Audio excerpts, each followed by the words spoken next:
Why do 95% of people who start trying to do rent-to-rent fail? Let's find out.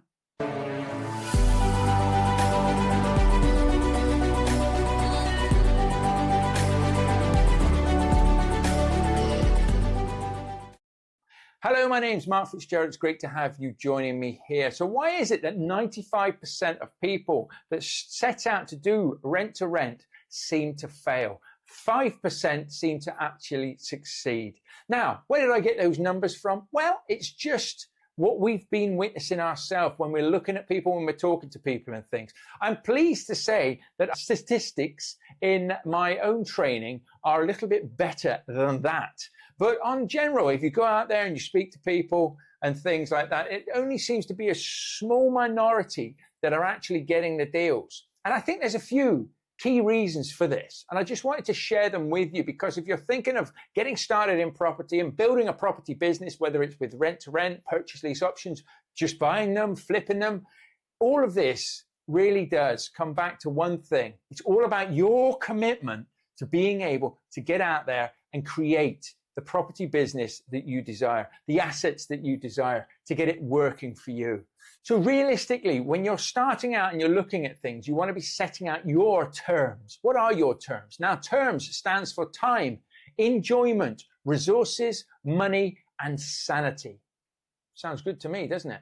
But we really want to be getting out there and making sure that we're committed to this. So firstly, if you do set out your terms, and I think you should have a think about this anyway, is time. What time can you commit to your terms? What time can you commit to going out there, to looking at properties, to making sure that you are going to be able to put in a significant amount of time to building this property business yourself? If you're very, very busy, you've got a big family, or you've got people and commitments to do, you can do and set out and build a very nice, profitable business by just 1 hour a day. Just 1 hour of the right things, but it needs to be planned out, and you need to make sure that you're using your time in the best manner possible. So make sure that you have a default diary. You have something. I use Google Calendar, but make sure that you're scheduling things in for lunch breaks, for early morning, for evening, when maybe the family's gone to bed or whatever, but you're setting it out. You're not going to have to do this forever, but you will have to do stuff like this at the very beginning. So how you use your time is, of course, how you are going to be able to grow your business. Now, enjoyment is the next one. What is it that you enjoy doing? Okay. Do you enjoy going out there, speaking to agents, speaking to people, networking? Do you enjoy the marketing side of things? Do you enjoy the numbers? Or you're a bit more introverted? You don't really want to get out there. Look at what you enjoy. Look at what you don't enjoy as well. Because what you want to predominantly do is either find somebody to do the things that you're not good at, or you're going to have to force yourself. So you need to be able to understand why you hate doing something. I hate stats. I hate spreadsheets. Okay. I use them. Okay. And I have to force myself to do it, but I absolutely hate it. So I have accountants, bookkeepers. I have everybody that can look at the numbers, that can put all the spreadsheets and data together. And I just have to have a look at it. I don't have to input things. I don't do admin tasks, but I did in the beginning. I really had to force myself to do that. Now, on the flip side to that, my wife loves the admin side of things and hates going out and talking to people. If I put her in front of a camera or anything like that, she would run a mile. Whereas I don't mind at the end of the day, which is good. But what are you good at? What do you enjoy? And you want to make sure that you're doing more of. So in the beginning, you will have to do everything. But equally to that, when it comes down to your terms of your life and your property business, what is it that you like to do? Maybe you've got some hobbies. Again, get those scheduled in so that you can still have enjoyment whilst you're chasing your desired life. Because a lot of the times we can say, well, I'll be happy when I get this amount of money, when I have this amount of properties, when I'm doing this. And I was very much like that in the beginning. But what I actually realized is you've got to have enjoyment and you've got to be happy along the way. Because sometimes when you reach those thresholds, I set some massive lofty targets of monthly income that I wanted. And when we hit those, it wasn't really what I thought it was going to be. I wasn't as happy as I thought it'd be. I wasn't over the moon by it all. And I realized that it's just the journey. So enjoy the whole process. So with your time, make sure that you obviously are putting in your hobbies, your family time, all the important things, but also critically the things that will move your property business forward. And don't let yourself off the hook. Non-negotiables, you want to be making sure that happens. In the enjoyment things, what is it that makes you happy? If I have to force myself to go through all of these spreadsheets and things like that, I tell you what I'm doing. I'm going for a walk. I'm going to go and chill out. I enjoy going for walks, taking my little dog out and things like that. That is my reward for sitting down and doing that. Or I might have a nice cup of coffee whilst we do it as well. Something that I can enjoy whilst going through what feels like walking over broken glass to me. But of course, pencil it in. What do you enjoy? Get that down there as well as your terms. Now, resources is a great one. You really do need to look at your resources, because a lot of people have a lot more resources at their disposal than they really recognize and they really think that they have. Of course, going out there and networking and meeting new people is always a great way of doing things. You want to be making sure that you are shaking hands with people. I love the saying, the more hands you shake, the more money you make. That is a great metaphor, particularly when it comes to property investing, because we all think it's about bricks and mortar. It's not. It's all about relationships. So make sure that you're getting out there. Make sure you're tapping into friends and family as well, letting them know what you're doing and looking at the resources at your disposal. Have you got equity? Have you got all sorts of different things that you're actually sat on, but you've never asked your partner about or anything because you're not 100% sure they'll be on the same page as you? So make sure that you're talking to everybody, but you're looking at the resources that you've got, the time that's available and what you enjoy. And then, of course, we can move on to the money side of things. You know, what is your starting capital? Some people say to me, Mark, I haven't got anything. I haven't got any money whatsoever. I'm really struggling there, but I want to build a rent-to-rent business. Now's not the time to build a rent-to-rent business if you have no money whatsoever. What you have to do is work out a way that you can start saving some money, even if it's just £10 a week, £10 a month.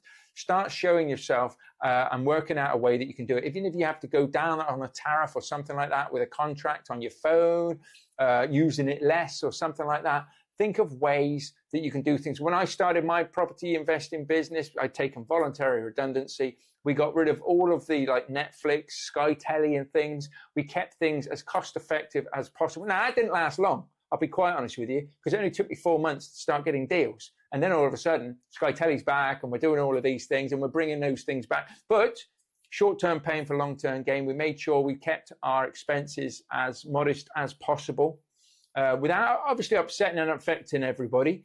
And that's what we do. And that's what we've had to do. And I'd do it again if I had to. But at the end of the day, it's all about the money that you have around you that's available to you, the people that can invest with you and things like that as well. But money is massive. So on your terms, you need to work out how much money do you want to be earning each and every month. And don't think about where you are now. Think about where you want to be. Forget about now. You might be brassic now. You know, there might be too much month at the end of your money, which is a great Jim Rohn saying that I love. But it might be the case that you just haven't got the funds and you can't foresee that far ahead. But think about it now. I priced out my life a couple of years ago. And what I did was I learned what the cost was of things. If I want to fly first class, what's the cost of flying first class? What car do I want? You know, if I wanted a Lamborghini or something like that, how much would that actually cost me each and every month? Price it out and then look at that figure at the bottom. That figure there is what I need to make each and every month to give me what I think right now is the life that I desire. And it changes every year. So that's great. Now you have a target. You have something to aim at. That's brilliant.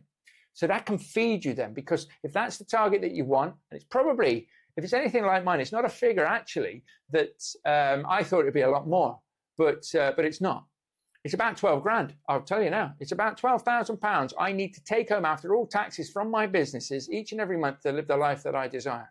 And that means I can go on the holidays I want, go in first class, I can have a housekeeper, we have gardeners, we have cleaners, we have people that come and wash our cars and everything like that. But we can also have, you know, maybe another car, help the kids out and things. And it will give me the finances that I need. Now, maybe when I get there, I need more. Maybe I don't. Maybe I need a little bit less. But that's what I want for my month-on-month living expenses, is what I'm trying to say to most people here. So that is a target of mine. Okay, and then obviously the next target might be 20 grand. Okay, but have a target right here, right now. Don't think about where you are. Where do you want to be? Because once you've got some numbers, you can start breaking those numbers. How do I start to build that up over each and every month? How many properties do I need? How many deals do I need to do? Okay, and then you can start setting your month-on-month targets. Each week then, it's very easy to get out there and say to yourself, right, I need to speak to this many people, these many agents, do these many viewings, put these many offers in. And you can start to give yourself some ratios. And that's where the magic happens. And that's where the 5% also see the results. And of course, the S is for sanity. It can't be all work. It can't be all work. I know we've gone into enjoyment, what do you enjoy doing and everything, but it can't be all work. You will burn yourself out, okay? And I see that as when, and I've done it myself, okay? I've been in property for a good, couple of years before all of a sudden I gave myself burnout, okay? I hated property. I hated the businesses that I'd built. I hated everything. Everything. I thought to myself, why am I doing all of this? I was pretty much living the life that I wanted to live, and it didn't feel great. It didn't feel right. It felt as if I was back in the corporate job. I might as well have been in it for the way that I felt. And it's really, really weird, because whilst you're in property and you're like, oh, I can do it every day. I love it. I love it. I love it. I love it. All of a sudden, you don't. And it's like a light switch. You don't even notice it sometimes, but people will notice it in you. You'll start to look a bit forlorn, a bit tired and things. So you've got to make sure that you work very carefully on your mindset and your sanity at the end of the day, and you don't burn yourself out. So make sure that you plan out your year.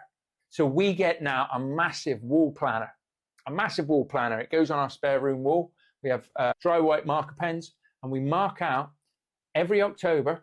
I do this with my wife. We mark out exactly what we want our next year to look like. So in 2025, I have holidays, 4 holidays, all planned out, marked out. I don't actually know where I'm going on all of them. A couple of them we do, but not all of them we know where we're going, but it's planned out. It's 2 weeks here, it's a week here. Every quarter I have a weekend away with my wife. We don't know where we're going yet, but we've got them in. They're planned in. We've got those in. There's some work commitments that I've got, obviously, as well. Some speaking arrangements and things. So it goes in. Boom, boom, boom. The first things that go in are the fun things, the family things, the things that we're going to be doing, some concerts and stuff that we're going to, recreational stuff that we're going to be doing. And I can see it. And it's there. And I'm looking forward to it already. And I can do the work now because I know that I'm not going to burn myself out. Because I've got 4 holidays coming up this year. I've got a chance to recharge, to go on those holidays and just relax, okay? And then I know for a fact I'll be ready then for the next few months of really getting in there and hitting it hard. People say to me, you're here, there, and everywhere. You do a lot, Mark. I do, and I love it because I know that I'm going to be having a rest at times, but also I'm enjoying what I'm doing. But even then, you can still start to burn yourself out and not enjoy the things that you love to do. Now, if you're doing anything that's outside of your normal day job for your property business, you've got to make sure that you change your mindset into the way that you're thinking, particularly with the sanity. I used to think, oh my God, I've got to do this, I've got to do that. I've got to drive all the way there to do this talk. I've got to drive all the way somewhere because somebody's asked me to do a keynote speech, which I absolutely love to do. And if you're looking for any keynote speakers in any of your events or anything, then do reach out to us. I'm more than happy to oblige. I could talk about a lot of different subjects. That's a bit off topic. But I don't say that, oh, I've got to do this, I've got to do that anymore. What I say is, I get to do this. I get to drive all the way to there to do a keynote speak that I love. I get to walk my dog 2 times a day. I get to build a property business. I get to pay people wages that work for me. I get to do that because I never had that before. Before I started all of this, back end of 2018, 2019, I didn't get the chance to do all of these sorts of things. I get to do it. So just start saying to yourself, I get to do this. I get to do that. I get to make these phone calls. I get to put these offers in. I get to, people can say no to me. That's fine. But I get this. I don't have to do it. I get to do it. And there'll be a lot of people that'll love to be in the position that you're in. If you've got your health, you've got lovely people around you, you've already got a rich life. You really have. You've got a rich life. Don't discount that. Love around you. Make sure that you don't neglect the people around you. If you've got kids, you don't neglect the kids. Wife, significant other, partner, husband, don't neglect them. Bring them on the journey with you. Let them know what you're doing. Let them know how you're feeling when you're scared, but you're still pushing through these things. When you're pushing yourself out there, let them support you. Now, sometimes they will doubt you, but I'll tell you what, they see you doing this long enough, hard enough, and they love you, they will come around and they will support you. They might be a bit scared at the beginning because they don't understand what you understand and how you're going to do things. But the right people around you is so, so powerful. It's absolutely gold. But work on your sanity. Make sure that you're having rests when you need to. You're doing things that you want to be doing. I've got a few hobbies. I like to go shooting. We go to a range and we shoot paper. So we chucked lead down the range. And I'm just getting back into golf as well. I used to play golf 16 years ago. I haven't really played. Went to the driving range with a few of my mates. Go into the gym, looking after myself. These are the things that keep me sane, that I love to do. And I can do them with my boys as well. They come with me. They come shooting with me. One of them comes and plays golf with me and things. One of them's now in university anyway. But when he's back, spend a bit of time together and things. Make sure you've got your sanity. Make sure you've got your terms in place. And that is one of the reasons why 5% of people who get this right, who nail this sort of thing, maybe not the terms, but they've got their own method of doing so, are consistent and persistent and get out there and make things happen. 95% of people will be like, it's not going to happen. It's not going to happen for me. I can't understand it. It's not going to happen. 5% will say, I'm going to make it happen. This will happen for me. And I'm not going to stop. And I was like that. I'm not going to stop until this happens. Whether I've got to go and get another job because I've run out of money, or whether I've got to do this, I've got to do that. I will make this happen.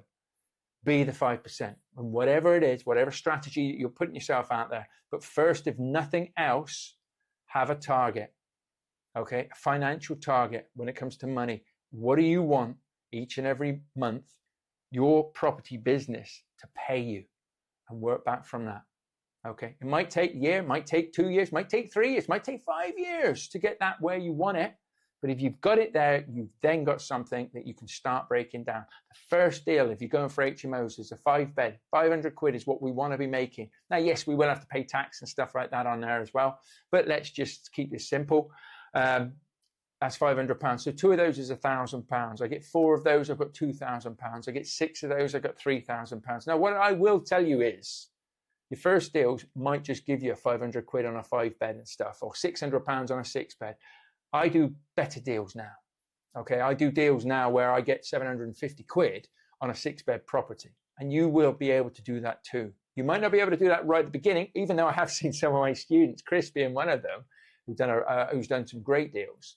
And Danny, not everybody does that, but just get started, just start making that money and start delivering a VIP good service to your clients and your customers. That's how you do it.